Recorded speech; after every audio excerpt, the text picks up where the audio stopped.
À la page 84 du chapitre 1 de mes notes de cours, on va résoudre une autre situation dans la section 1.3 de Séguin sur la vitesse instantanée.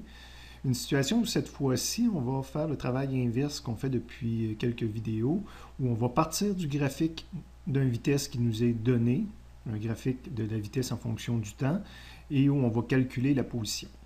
Bon, pour ce faire, on va résoudre la situation 4, intitulée « Une promenade à l'aide d'un régulateur de vitesse », à lequel on va faire un petit ajout.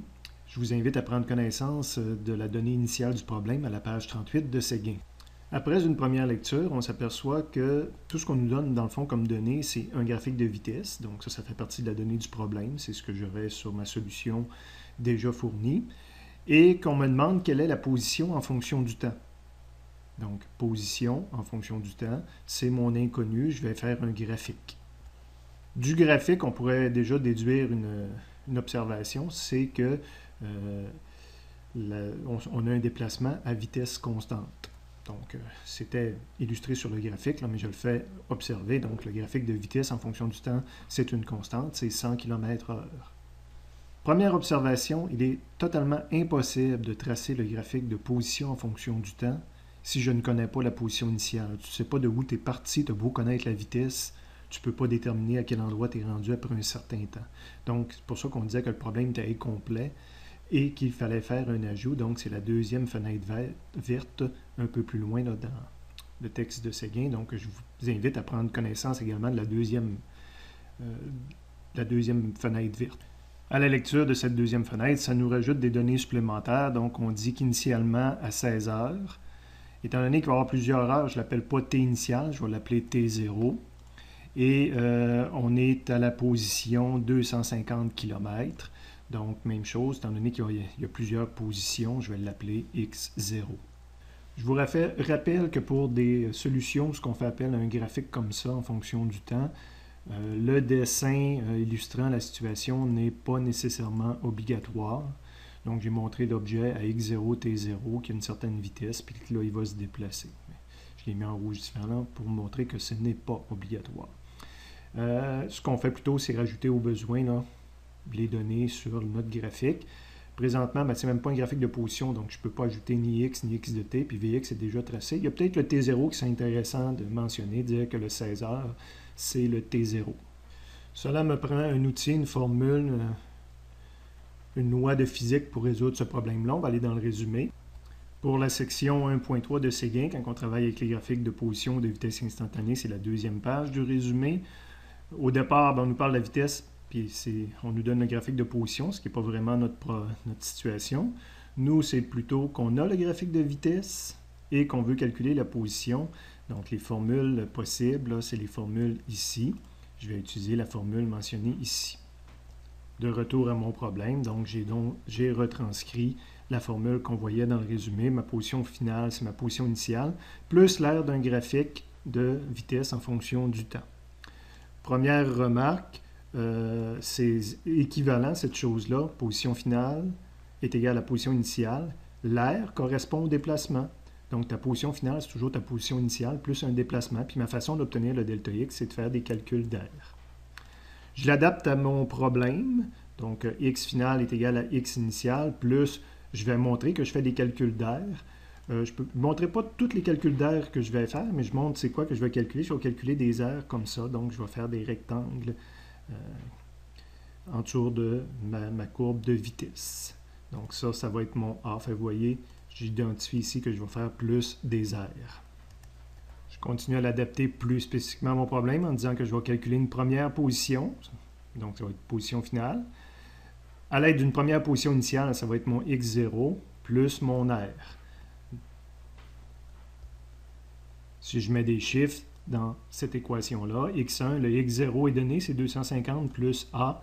Donc, j'ai une équation en ayant travaillé de cette façon-là, mais avec deux inconnus dedans. Ça va me prendre un autre outil, mais évidemment, le prochain outil pour réussir à résoudre des positions, c'est d'avoir une valeur pour a. Bien, a, c'est l'air qui est ici, donc ça va être un calcul d'air.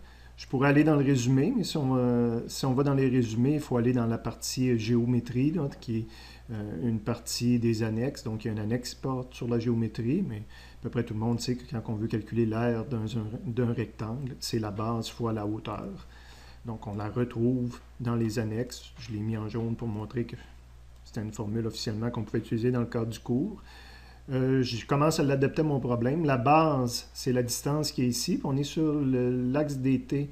Donc, quand on mesure une distance ici, on se trouve à mesurer un delta t, un intervalle de temps. Puis la hauteur, ben, c'est ma vitesse constante, donc c'est le v. Et on a vu tout à l'heure que le a, c'était le delta x. Fait que ici, c'est juste une remarque. D'ailleurs, je l'avais mis aussi, l'air correspond à du déplacement. Ça, c'est important comme principe de physique, de dire que l'air sous une courbe de vitesse correspond à un déplacement. Je me rends jusqu'à essayer de mettre des chiffres pour voir si j'ai tout ce qu'il me faut en main. Donc, l'air est égal à un delta t. On va toujours prendre des delta t de 1 quart rho. Donc, c'est des quarts d'heure, des 0,25 heures. Et on va toujours prendre le V, bien, est toujours égal à 100 de toute façon. Donc, tous les chiffres ici sont connus. Donc, je suis rendu à 2 équations et 2 inconnus.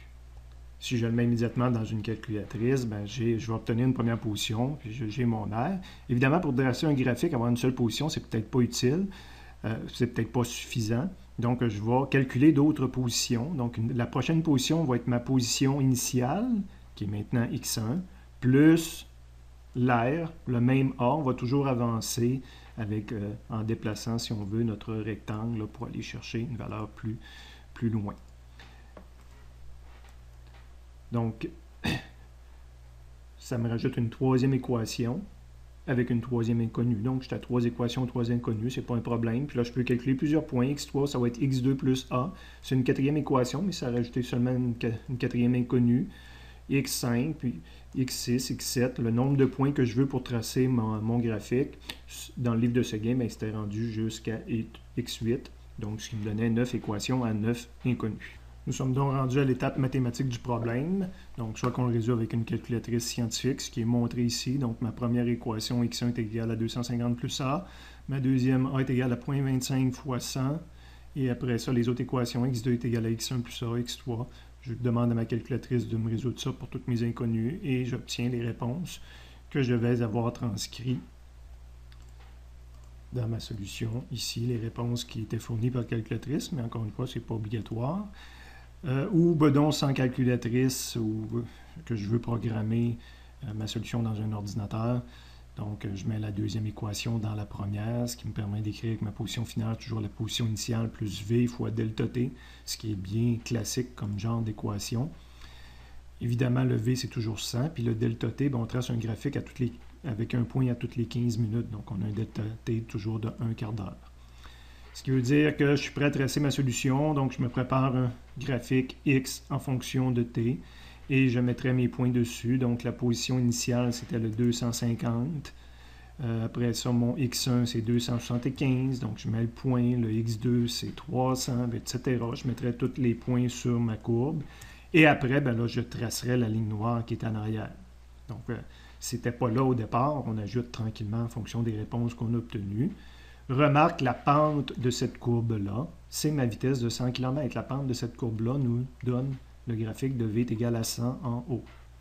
En bas, un petit ajout pour des explications supplémentaires. Si jamais je m'intéresse au déplacement total de l'objet, c'est un calcul d'air total. Je pourrais écrire que le déplacement total, je vais calculer l'air total sur la courbe. Ce qui va correspondre, encore une fois, à un V fois delta T, mais là, le delta T, ça va être un delta T total. Donc, je calcule l'air de tout ce triangle-là, mais je vais avoir le déplacement total entre 16 heures et 18 heures. Donc, je vais avoir 100 fois mon 2 heures, je vais m'être déplacé de 200 km/h, ce qui est cohérent avec le dernier point du graphique, calculé à partir du premier point. Donc, x8 est égal à quoi? Est égal à x0, j'étais parti de 250, plus l'air total 200, j'arrive encore une fois à 450 km, la même valeur que tout à l'heure.